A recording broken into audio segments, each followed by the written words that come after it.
രണ്ട് പ്രധാന പെരുന്നാളുകളുടെ ഇടയിലാണ് നാം ഇന്നായിരിക്കുന്നത്. കഴിഞ്ഞ വ്യാഴാഴ്ച നടന്ന ഒരു പെരുന്നാൾ, സ്വർഗാരോഹണ പെരുന്നാൾ, കർത്താവിൻ്റെ ഉത്ഥാനത്തിന് ശേഷമുള്ള 40-ാം ദിവസം. അടുത്ത ഞായറാഴ്ച വരാൻ പോകുന്ന പെന്തിക്കോസ്തി പെരുന്നാൾ. അങ്ങനെ രണ്ട് പെരുന്നാളുകളുടെ മധ്യത്തിലുള്ള ദിവസമാണ് ഇന്ന്.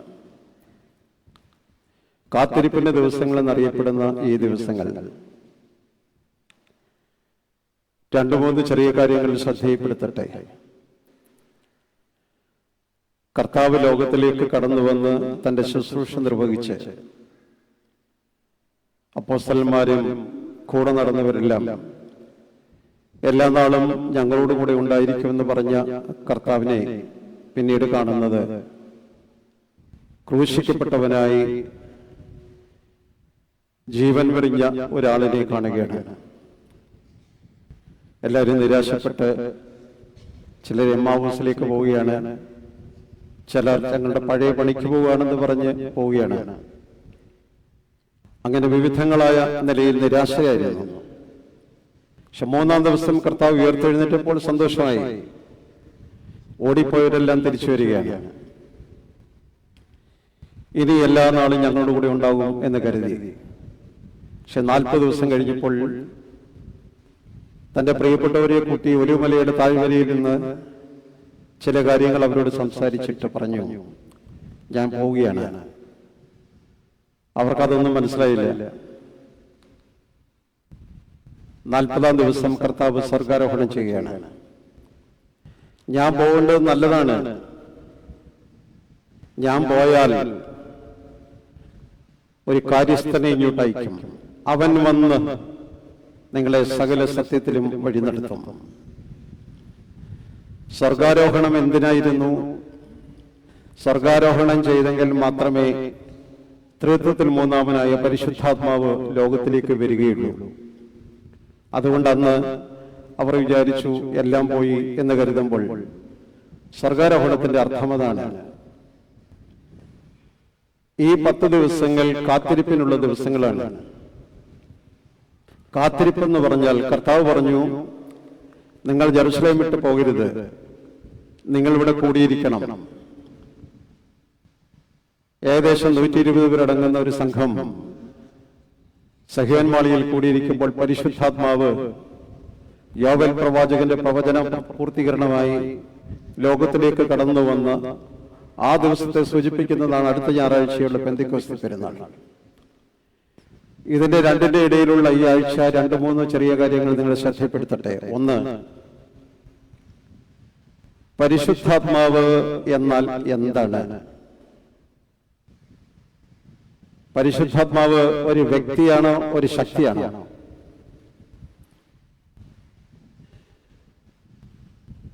വലിയൊരു സമൂഹം ഇരിക്കുന്നതുകൊണ്ട് ഉത്തരം പറയാൻ പ്രയാസമായിരിക്കാം. പരിശുദ്ധാത്മാവ് ഒരു ശക്തിയാണോ, ഒരു വ്യക്തിയാണോ?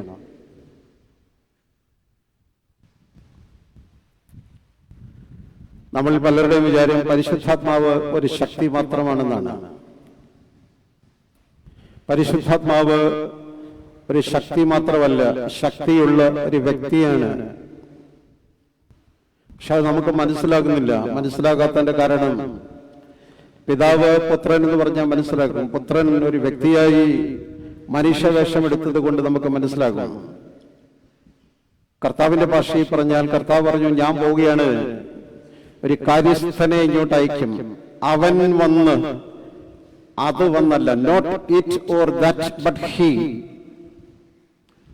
അവൻ വന്ന് നിങ്ങളെ സകല സത്യത്തിലും വഴി നടത്തും. അതുകൊണ്ട് പരിശുദ്ധാത്മാവ് ത്രിത്വത്തിൽ 3-ാമനായ ദൈവമാണ്. എന്തിനാണ് പരിശുദ്ധാത്മാവിനെ എത്തുന്നത്? ഈ ദിവസങ്ങളിൽ പിന്നെ ഒരു കാത്തിരിപ്പ് എന്തിനാണ്? ഈ കാത്തിരിപ്പ്, അന്നത്തെ കാത്തിരിപ്പ് ലോകത്തിൽ ആദ്യമായി ദൈവാത്മാവിന് വേണ്ടിയുള്ള ഒരു കാത്തിരിപ്പ്, പരിശുദ്ധാത്മാവിന് വേണ്ടി. എന്നാൽ ഇന്ന് വിശ്വാസികളായി നമ്മെ സംബന്ധിച്ചിടത്തോളം ദൈവത്തിന്റെ ആത്മാവ് നമ്മുടെ ഉള്ളിൽ വസിക്കുന്നു. 1 Corinthians 3:16 പൗലോസ് അപ്പോസ്തലൻ പറയാണ്, നിങ്ങൾ ദൈവത്തിന്റെ മന്ദിരമെന്നും ദൈവത്തിന്റെ ആത്മാവ് നിങ്ങളിൽ വസിക്കുന്നുവെന്നും നിങ്ങൾ അറിയുന്നില്ലേ? പക്ഷേ നമ്മുടെ ഉള്ളിൽ ദൈവത്തിന്റെ ആത്മാവുണ്ടെങ്കിലും അടുപ്പിൽ തീ കത്തിച്ചുകൊണ്ടിരുന്ന ഒരു കാലത്ത് അമ്മമാർക്ക് പെട്ടെന്നറിയാം, വിറക് വെച്ച് തീ കത്തിച്ചുകൊണ്ടിരിക്കുമ്പോൾ എല്ലാം കഴിഞ്ഞ് കുറച്ച് കഴിയുമ്പോൾ തീ കെട്ട് കഴിയുമ്പോൾ തീജ്വാലയുടെ മുകളിൽ വന്ന് ചാരം വന്ന് മൂടും. അപ്പോൾ പിന്നീട് അമ്മ വീണ്ടും തീ കത്തിക്കാറില്ല. ആ ചാരം ഊതിക്കളയുമ്പോൾ അതിന്റെ ഉള്ളിലുള്ള അഗ്നിസ്ഫുലിംഗമുണ്ട്, അതിൽ നിന്ന് കത്തിശോഭിക്കും. ദൈവാത്മാവ് നമ്മുടെ ഉള്ളിലുണ്ടെങ്കിലും നമ്മുടെ പാപപങ്കിലമായ ജീവിതം മൂലം, കുറവുകൾ മൂലം, ബലഹീനതകൾ മൂലം അതിന്റെ മുകളിൽ വന്ന് ചാരം വന്ന് മൂടിയിരിക്കുന്ന പോലെ പാപം വന്ന് മൂടിയിരിക്കുകയാണ്. ആ മൂടിക്കിടക്കുന്ന ചാരത്തെ ഊതിപ്പറപ്പിക്കുന്നതിനാണ് ഈ കത്തിരിപ്പ്.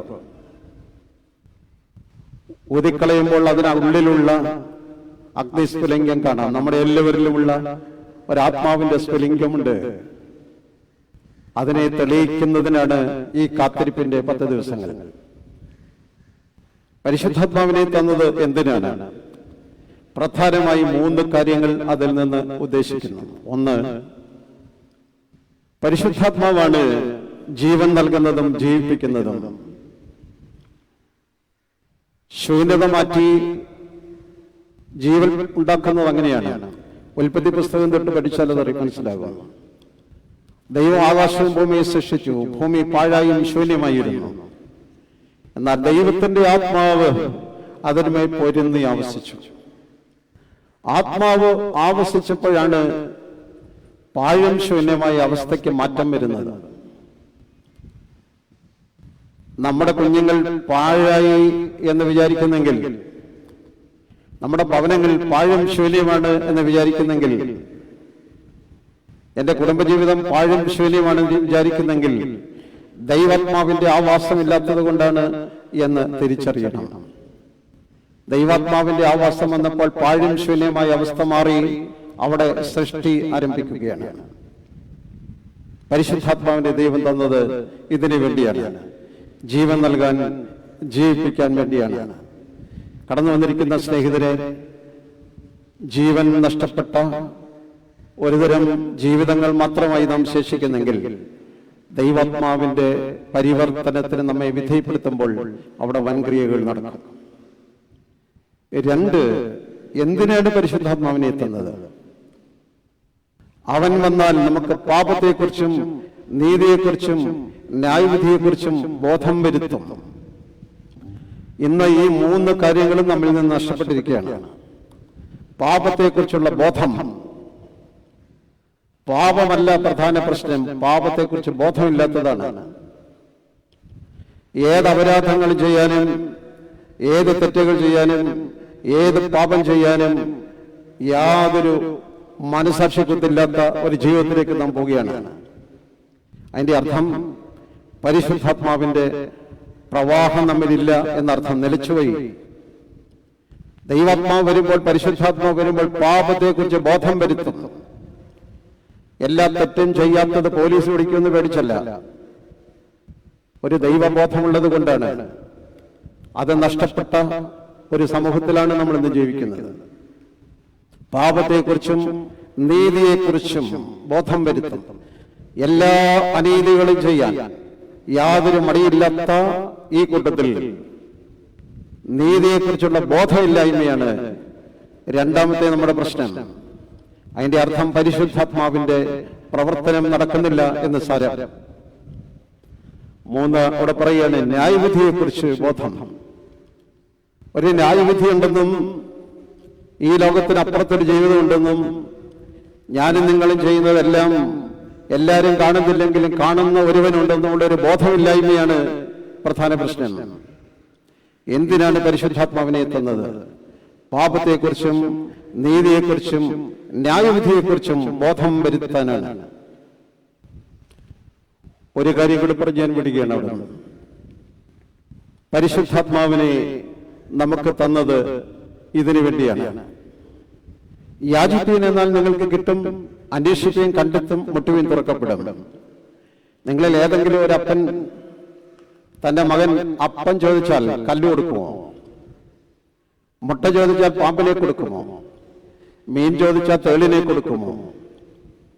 എന്നിട്ട് പറയുകയാണ്, അങ്ങനെയെങ്കിൽ ഇല്ല എങ്കിൽ സ്വർഗസ്ഥനായ പിതാവ് തന്നോട് യാചിക്കുന്നവർക്ക് പരിശുദ്ധാത്മാവിനെ എത്രയധികമായി കൊടുക്കും. ഇതാർക്ക് വേണം? അപ്പം ചോദിച്ചാൽ നിങ്ങളുടെ അപ്പൻ കല്ല് തരില്ല. അപ്പൊ സ്വർഗസ്ഥനായ പിതാവിനോട് ചോദിച്ചാൽ എത്ര അപ്പം തരും എന്നല്ല, ചോദിക്കുന്നവർക്ക് പരിശുദ്ധാത്മാവിനെ എത്രയധികം കൊടുക്കും. അതെന്തിനാണ്? ഇവിടെ പരമരപ്പള്ളിയുടെ പരിസരത്തും പള്ളിയിലും കബറെങ്കിലുമായി വന്ന് പ്രാർത്ഥിക്കുന്നവർ ധാരാളം കാര്യങ്ങൾ ചോദിക്കാനാണ് വരുന്നത്. പ്രധാനമായി ജോലിയില്ല എന്ന് ഇവിടെ വന്നിരുന്ന് പ്രാർത്ഥിക്കുന്ന നിന്നോട് ഇന്ന് ദൈവം ചോദിക്കുകയാണ്, കുഞ്ഞെ, നിനക്ക് ജോലി വേണോ പരിശുദ്ധാത്മാവിനെ വേണോ? എന്തു പറയും? തൽക്കാലം ജോലി പിന്നെ ബാക്കിയുള്ളത് പിന്നെ ഞാൻ വാങ്ങിച്ചോളാം. പക്ഷെ കർത്താവ് പറയുന്നത് തന്നോട് യാചിക്കുന്നവർക്ക് എത്ര ജോലി കൊടുക്കുമെന്നല്ല, പരിശുദ്ധാത്മാവിനെ എത്ര കൊടുക്കും. അതെന്താണ് അതിന്റെ പ്രശ്നം? അതിന്റെ പ്രശ്നം ജോലിയില്ലാത്തവൻ ജോലി ചോദിച്ചു. ശരി, കർത്താവ് പറയാണ്, എന്നാ ജോലി തരിക. നിന്റെ ചോദ്യം തീർന്നോ? ഇല്ല. പിന്നെ ഇപ്പൊ ജോലി കിട്ടി, അത് കുറച്ച് ദൂരെയാണ്, അതുകൊണ്ട് ഇനി അടുത്ത് കിട്ടണമെന്ന് ചോദിക്കും. കിട്ടി, ചോദ്യം തീർന്നോ? ഇല്ല. UK പോണമെന്നാണ് ചോദ്യം. ഓ, പോയി, തീർന്നോ? ഇല്ല. PR കിട്ടണമെന്നാണ് അടുത്ത ചോദ്യം. കിട്ടി, ചോദ്യം തീർന്നോ? ഇല്ല. പറ്റിയൊരു കല്യാണം വേണമെന്നാണ് അടുത്ത ചോദ്യം. തന്നു, ചോദ്യം തീർന്നോ? ഇല്ല. കുറച്ചുനാളായി ഇനി ഒരു കുഞ്ഞുങ്ങളെ കിട്ടിയാൽ കൊള്ളാവുന്നുണ്ട്. ഇപ്പൊ അത് ചോദിക്കുന്നവരുടെ എണ്ണം കുറവാണ്. എന്നാലും ശരി, തന്നു, ചോദ്യം തീർന്നോ? ഇല്ല. എന്നുവരെ ചോദിക്കും, എന്നും ചോദിച്ചുകൊണ്ടേയിരിക്കും. അതുകൊണ്ടാണ് തന്നോട് യാചിക്കുന്നവർക്ക് ആ ചോദിക്കുന്ന സാധനമല്ല, പരിശുദ്ധാത്മാവിനെ എത്രയധികം കൊടുക്കും. കാരണം പരിശുദ്ധാത്മാവാണ് കാര്യസ്ഥൻ, കലവറക്കാരൻ. എല്ലാ നല്ല ദാനങ്ങളും വിഭജിച്ചു കൊടുക്കുന്ന കലവറക്കാരനാണ് അവൻ. ഒരു ഗ്ലാസ് വെള്ളം ചോദിക്കുന്നവന് ഒരു ഗ്ലാസ് വെള്ളമല്ല, അവൻ കിണറ് തന്നെ കൊടുക്കുകയാണ്. അതാണ് പരിശുദ്ധാത്മാവിനെ എത്രയധികം കൊടുക്കും എന്ന് പറഞ്ഞാൽ. ആ കാര്യസ്ഥനെ കിട്ടിക്കഴിയുമ്പോൾ അവനെല്ലാം, നിനക്ക് എന്തോ വേണം, ജോലിയാണോ ബാക്കിയാണോ, ഇതെല്ലാം അവൻ തന്നെ വിഭജിച്ച് തന്നുകൊള്ളും. വെള്ളം കോരാൻ കിണറിന്റെ കരയിൽ വന്ന സ്ത്രീയോട് പറഞ്ഞു, പാളയും കയറും ഒന്നും ഇല്ലാത്ത ഒരു വെള്ളം, അതാണ് ജീവന്റെ നദിയായ പരിശുദ്ധാത്മാവ്. സ്നേഹിതരെ, പെന്തിക്കോസ്തയുടെയും സ്വർഗാരോഹണത്തിന്റെയും ഇടയിലുള്ള ഈ ആഴ്ച ഈ ജീവജല നദി എന്നിലേക്കും എന്റെ കുടുംബത്തിലേക്കും എന്റെ സമൂഹത്തിലേക്കും എന്റെ സഭയിലും ആഴമായി ഒഴുകുവാൻ സഹായിക്കണമെന്ന് പ്രാർത്ഥിക്കണം. ആ ദൈവാത്മാവിന്റെ ആവാസത്തിന് നമ്മെ സഹായിക്കട്ടെ. നമുക്ക് രൂപാന്തരം വരുവാൻ പരിശുദ്ധാത്മാവിന്റെ ആവാസം ഉണ്ടാകട്ടെ. പാഴും ശൂന്യ അവസ്ഥയ്ക്ക് മാറ്റം വരുവാൻ ദൈവാത്മാവ് പൊരുന്നി ആവസിക്കട്ടെ എന്ന് പ്രാർത്ഥിച്ചുകൊണ്ട് വാക്കുകൾ അവസാനിപ്പിക്കുന്നു. ദൈവം നമ്മെ സമൃദ്ധിയായി അനുഗ്രഹിക്കട്ടെ. ആമേൻ.